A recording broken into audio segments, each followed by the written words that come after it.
This is what I've been saying. Mo ti ń sọ̀rọ̀ ẹ tipẹ́tipẹ́, ẹ̀yin èèyàn mi, come here, ẹ wá gbọ́rọ̀ díẹ̀.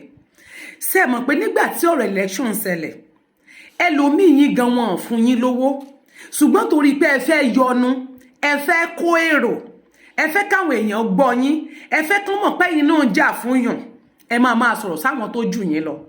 Ìwọ tó mọ̀ para rí ò pé ò ń gbẹ́nu sí, mo mọ bí gbogbo ìṣe yẹ̀yẹ́ Ìyábọ̀ Òjó ń gbà náà. Ọ̀rọ̀ lórí Ọlámídé ni mo fẹ́ sọ. Mo mọ bí Ọlámídé ṣe pé Ìyábọ̀ Òjó ní aṣẹ́wó, oníṣekúṣe, ó lọ support ọmọ àlè, torí pé ó lọ support Òbí. Lẹ́mọ̀ pé freedom of speech ni, freedom of expression, freedom of liberty. N tó bá wúyàn lèèyàn lè ṣe. Democracy la wà, a sì láyé ológun tẹ́ máa force èèyàn ṣe nǹkan. Ìyábọ̀ Òjó yẹ̀yẹ́ níjọ́ náà ó bú yamayama. Anyway, ọkàn ó sì ní good heart. Ó tún lóun ti forgive. Ìwọ tó mọ tó ń ṣe ẹ́. Ìgbà tó ń ṣe agbálẹ̀ nínú ọjà, Ọlámídé tó ń gba ilẹ̀. Ìjọba Èkó ò sanwó fún ẹ, ń ló jẹ́ kó popular dè ní. Torí pé wọ́n sanwó, ó dẹ̀ jẹ́ni tó ní ìpèníjà àrùn asthma. Wọ́n dẹ̀ tún sanwó tán san fún 25,000 naira. Ń ló gbé ẹ tó fi bọ́ sórí social media lẹ́nìí, tó fi sọ pé òun ṣe charity. Sáwọn mẹ̀kúnnù tó ràn yín lọ́wọ́ ló yẹ kẹ́ máa tanu sí torí ìjọba. Táwọn èèyàn bá ń sọ̀rọ̀ nípa ìjọba, ẹ̀yin á jáde ẹ máa gbèjẹ nìyẹn. Àwọn tó jẹ́ pé ń fìyà jẹ yín, wo ìpèníjà tó ní, kò yẹ kán ti gbé bùkátà ó bọ́ sínú jẹ́ẹ̀tì ìjọ náà torí pé wọ́n sì ń lò yín kiri campaign, torí pé ẹ ní followers, ẹ máa ní viewers púpọ̀, wọ́n ń yù sí yín gbà náà. Àwọn tó yẹ pé tẹ́ bá ti lè lò yín tán ní ìsìn ẹ̀rí wọ́n ń lò yín, wọ́n ti dump yín. Ìwọ ni nǹkan ṣe nínú àgọ́ rẹ̀, wọ́n tó mọ tí ń ṣe ẹ́, ò ń yẹnu sáwọn tó jù ẹ lọ. Ṣé gọ́ọ̀mẹ̀ntì yẹn wá jáde nísìn láti ràn ẹ́ lọ́wọ́? A rí gbogbo bẹ́ẹ̀ tí ń ṣe ń gbà náà tẹ́ wọnú jẹ́ẹ̀tì tẹ́ ń ṣe fàájì kápẹ́ láwọn APC yẹn wá dà lẹ́nu. A máa ń sọ fún pé ẹ máa gbàfẹ́ ni tó bá jù yín lọ.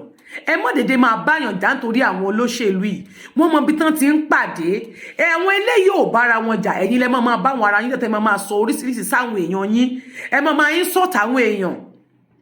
Ẹni tó wá sọ̀rọ̀ sí yẹn, mo tún wá rí wípé ó tún ní kán fún ẹ, ó tún sẹ́ndì owó sí ẹ láti lọ fi ṣètọ́jú ara ẹ. Lèyìn ò ṣe sọ̀kò sọ́jà, lèyìn ó ṣe fi ìbínú sọ òkò. Ẹ máa gbẹnu yín dákẹ́ tí ò bá kàn yẹn mọ́ dá sí. Tí Nàìjíríà bá dá sí, gọ́ọ̀mẹ̀ntì ò ní tọ́jú irú yín, kò ní níbi tí irú ẹ ti máa lọ gba ìwòsàn. Lórílẹ̀-èdè tèmi wà yìí, àwọn tó ní asthma níbi tí wọ́n ti ń gba ìwòsàn, tí wọ́n ti ń gba ìyẹn náà free náà máa ń fún wọn every month. Ṣùgbọ́n wo ò rí lọ́fẹ̀ẹ́ ló fowó lọ́ọ́ fìrà.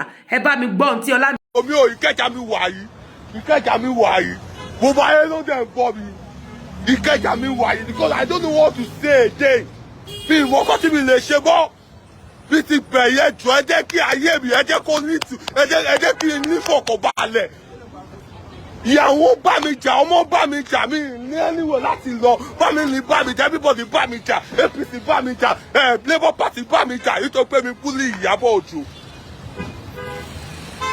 Àǹtí Ìyábọ̀ Òjó, ó dẹ̀ ti sọ, Ọlọ́run ti dáríjì mi. May it be well with my soul. But kí ló tún wá dé ẹ̀yin ará ibi? Ṣé ó dìbò ẹ wò, ẹ má ní òkú mi, ẹ má ní lọ́rùn o, ìkúlẹ̀ àbí amọ̀bẹ̀yìn. Ẹ má ní òkú mi, ẹ má ní lọ́rùn. Because I'm confused right now. I don't know what to start for. I don't know where to go. Tàmí fẹ́ lọ sá gbá pé ẹ gbà mí. Tàmí fẹ́ lọ sá gbá.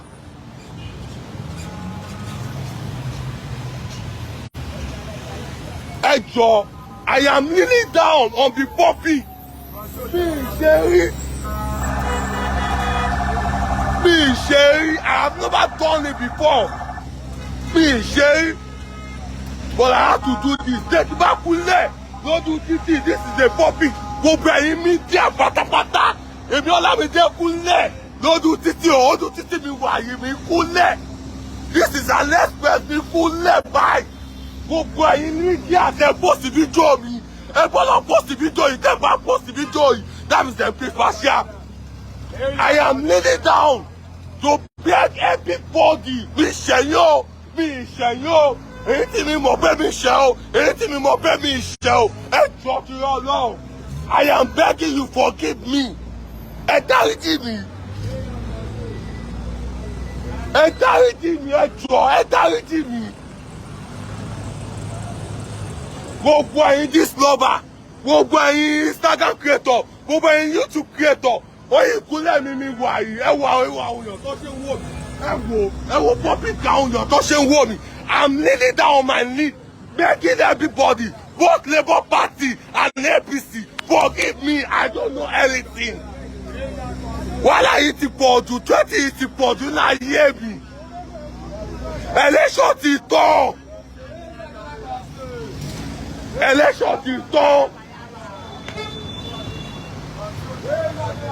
èèyàn mi ìpààyàn I did not even murder anybody èèyàn kọ́kọ́ òkú látọwọ́ mi I did not murder anybody.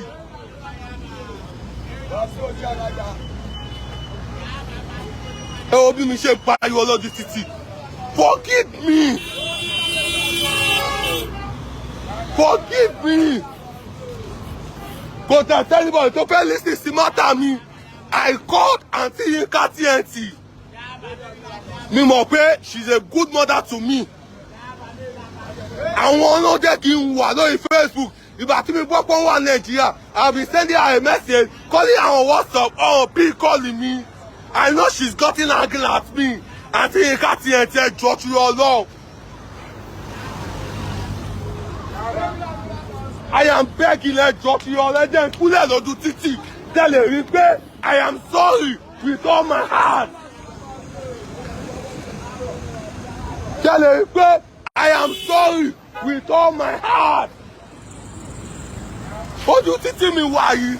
This is the Ikeja bridge. I am sorry everybody. I am sorry.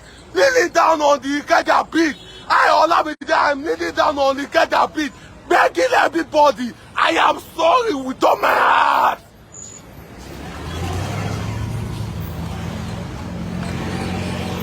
Èyí tí mi mọ̀ wọ́n bẹ̀ mi ṣe o. Àtẹ̀yí tí mi mọ̀ wọ́n bẹ̀ mi ṣe o. Olamide, I am kneeling down on the street of Lagos, begging you, both Labour Party and APC, I am sorry. Have mercy on me, pardon me, allow me to rest. Ẹ jẹ́ n sinmi, ẹ jẹ́ mi.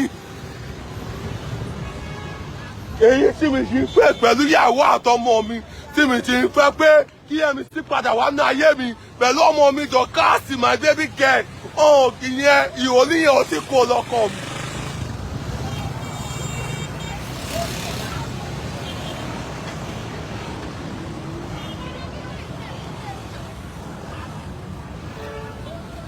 I'm kneeling down.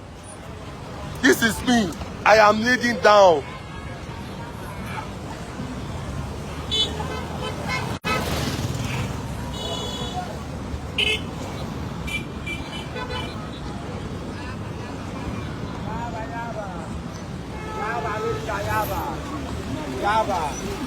I am sorry. Ẹ dáríjì mi. Ẹ jọ̀ọ́ gbogbo ẹ̀yin YouTube creator, gbogbo ẹ̀yin Instagram creator, make sure you post the video. I'm colonizing.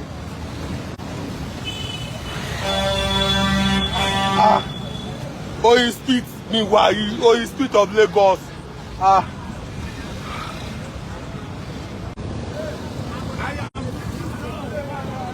Walking with my leg.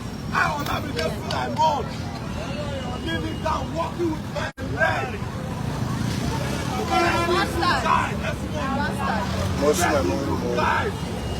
Gbogbo ẹ̀yin Instagram creator, this lover, today lost, they post the video mi. Nípa títí mi ti kú ní iyabode. Nípa ti mú sọ other party. Nípa tí mi sọ video ẹ̀gbọ́n. Make sure pé ẹ post the video yìí. Ẹ jẹ́ kí ní sinmi, ẹ jẹ́ kí ní kọ́kọ́ balẹ̀. Gbogbo ayé ló bá mi jà, Labour Party bá mi jà, APC bá mi jà, ìjọba mi sọ̀rọ̀ láìka, I did not do anything bad against them. I am begging everybody.